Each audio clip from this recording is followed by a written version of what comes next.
বল্টুমা বসে কেন, কি ব্যাপার, খুব কষ্ট হয়ে গেছে নাকি? হ্যাঁ, এই দোকানে গেছিলাম এগুলো আনতে, তাই কষ্ট হয়ে গেছে। ওর প্রচন্ড রোদ পড়ে গেছে, তা কি কি খাচ্ছে ওটা? ফ্যানটা। ফ্যানটা।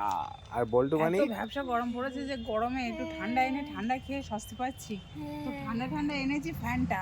বল্টুর একটা, বনির একটা, ধরো। আচ্ছা, তুমি ওটা খেলে, ওটা কার, বল্টুর না বনির? আমি একটু টেস্ট করে দিলাম। ও, টেস্টিং। হ্যাঁ, আর একটা আছে, এই যে আমুল কুল, এটাও ঠান্ডা ক্যান। বল্টু এটা চলবে? ক্যান লাগবে না। এটা কফি ক্যান, ধরে নাও। আচ্ছা, ক্যান লাগবে না, ক্যান আমার। কেন তোমার? হুম। আর কি? আর আছে এখানে এই স্টিক, ক্যাডবেরি স্টিক, হুম। এক কৌটো ধরে নিয়ে চলে এসেছে। ও, বল্টু চলবে কি? হ্যাঁ, বল্টু ক্যাডবেরি খেতে পছন্দ করে। আচ্ছা দাদা, তুমি পুরো কৌটোটা ধরেই দিয়ে নাও না। আচ্ছা নাও, কৌটো ধরে দিয়ে দিলাম।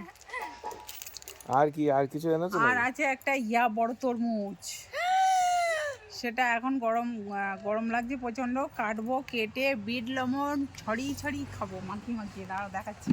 ও, এই দেখো।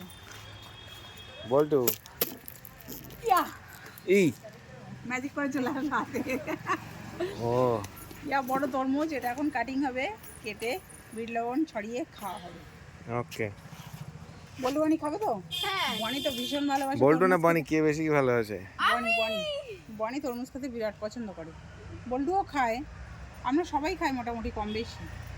তো আর এখন এইটা তো season- তরমুজ সিজন, হ্যাঁ, তরমুজের। এখন সিজন টাইমে একটু খেয়ে নিই, আবার তো পরে দাম বেশি হয়ে যায়, তখন আর খাওয়া হয় না। ওকে, তাহলে খেয়ে নাও।